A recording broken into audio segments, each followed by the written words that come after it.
E quem fala que o bom auditor é aquele que glosa muito?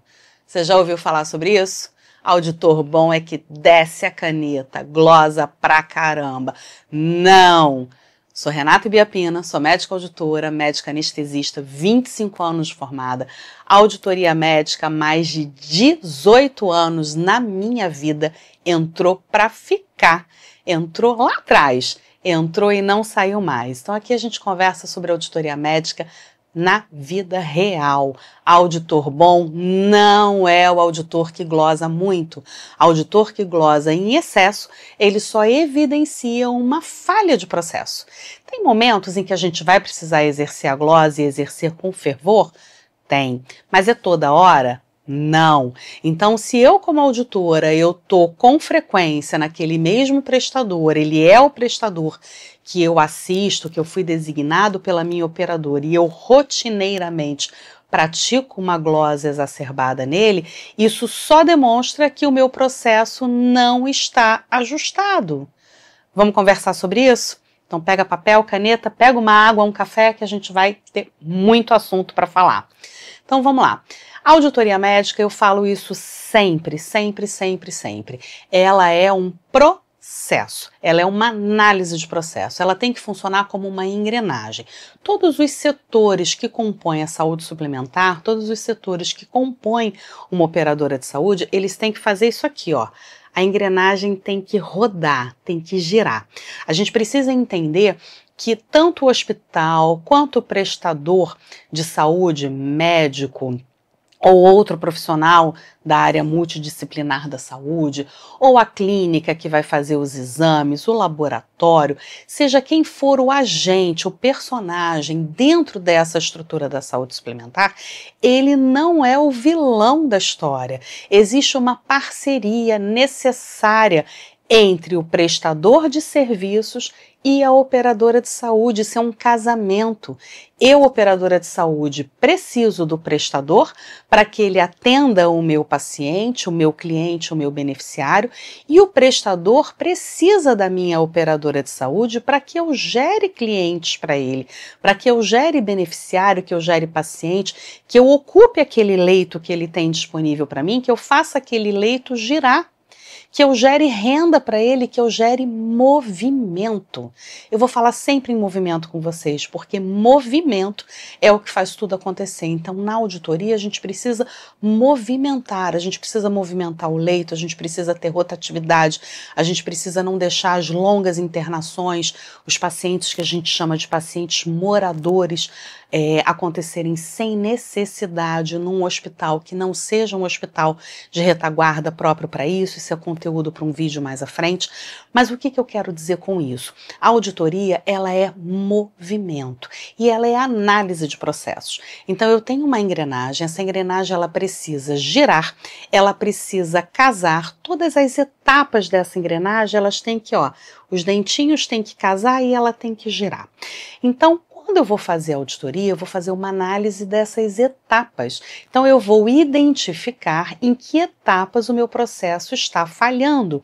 Eu vou identificar em que etapas o meu processo não foi concluído com satisfação. E aí o que eu faço? Eu vou lá, sento a caneta, faço uma glose, vou lá toda feliz e falo para o meu coordenador: olha, hoje eu glosei tantos R$1.000, eu sou uma auditora maravilhosa. Não! O que eu vou fazer? Óbvio que eu vou sinalizar para a minha coordenação o que eu identifiquei ali de não conformidade, mas mais do que isso, eu vou chamar o prestador para conversar. Chega aqui, senta aqui junto comigo, vamos entender essa falha processual. Traz a sua equipe, eu vou treinar a sua equipe, eu vou capacitar a sua equipe. Vamos entender o que está acontecendo aqui de errado. Quando eu tenho um processo falho e esse processo não é corrigido, isso gera um prejuízo absurdo, não só para a operadora, mas também para o prestador. Vamos falar em retrabalho. Você sabia que o retrabalho, ele causa muito mais estresse e prejuízo do que de fato aquela ideia que as pessoas têm de que vai ser um trabalho aperfeiçoado, de que eu vou corrigir falhas, de que eu vou fazer melhor do que foi feito a primeira vez? Não, numa operadora, numa empresa, tempo é dinheiro. Então, quando eu pego a hora trabalho de um médico e ele já fez uma determinada atividade, eu boto ele para refazer aquela atividade, eu estou tendo um prejuízo enorme enquanto empresa. O médico ele tem que estar ali, a hora médica ela é cara e tem que ser mesmo. A nossa formação requer um investimento constante, um investimento muito grande, desde o início até ao longo da nossa vida, para que a gente esteja sempre se atualizando, se aprimorando. Então, o que acontece? Quando eu identifico uma falha processual, se eu não corrijo essa falha, se eu deixo isso passar, se eu vou lá, passo só a caneta e faço, caneta vermelha e faço uma glosa, você acha, sinceramente, que aquele prestador, ele vai aceitar de prontidão aquela glosa, ele vai enxergar aquilo como um prejuízo, vai dizer assim, poxa, maneiro, né? O auditor veio aqui, o auditor identificou aos olhos dele o que seria uma falha de processo, ele não sentou comigo para conversar, ele não me deu oportunidade de corrigir o processo, ele simplesmente disse que não vai pagar. Ele fez uma glosa, não vai pagar, eu estou com o meu faturamento pronto. Você acha que ele aceita isso? Não. Só que o que acontece? Existe um prazo para que este faturamento seja entregue no contrato entre o prestador e a operadora de saúde, foi acordado um prazo, uma data, existe uma data no mês, dependendo do tamanho da operadora, vão ser 2 ou 3 datas de entrega de faturamento.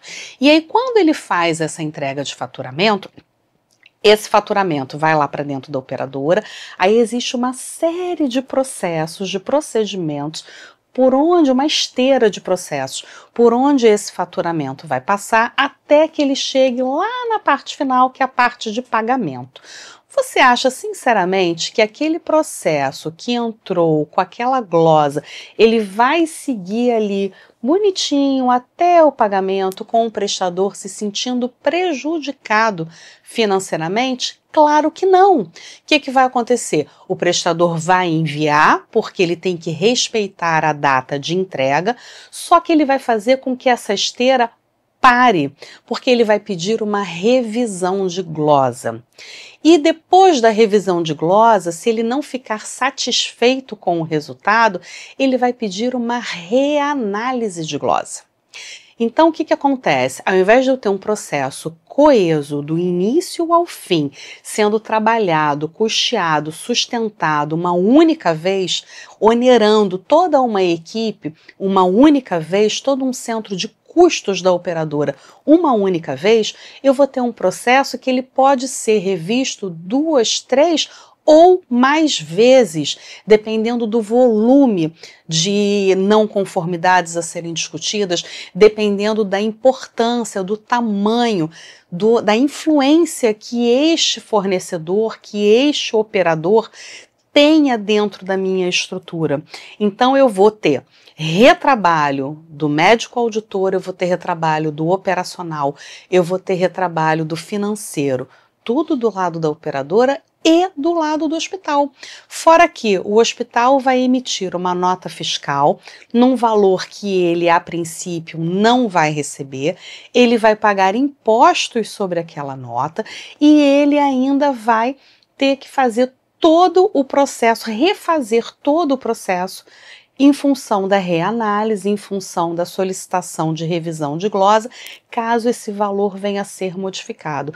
Então, olha quantos problemas eu colecionei numa esteira e que eu poderia ter resolvido lá no início, quando eu recebi aquele faturamento pela primeira vez, quando eu fiz aquela análise técnica e eu chamei o prestador para a gente discutir aquela conta, entender o motivo daquela falha. Aquela falha foi porque realmente houve a intenção de dano em relação à operadora. Se eu chamo ele para conversar, se eu converso com ele ali naquele momento, eu já deixo claro que eu enxerguei, aquilo não vai colar, não faça de novo, vamos parar por aqui. E se foi uma falha, porque ele estava com a equipe despreparada, ele estava com a equipe em treinamento, eu trago esse prestador para o meu lado.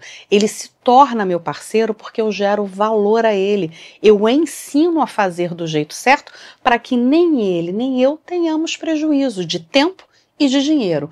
Afinal, não tem nada na sua vida que seja mais valioso do que o seu tempo. O seu tempo, ele não volta atrás. Use-o com sabedoria. O seu tempo é o seu bem mais precioso. Não perca o seu tempo achando que você está fazendo um grande negócio com uma glosa absurda e que você vai se destacar na auditoria com isso. Você não vai.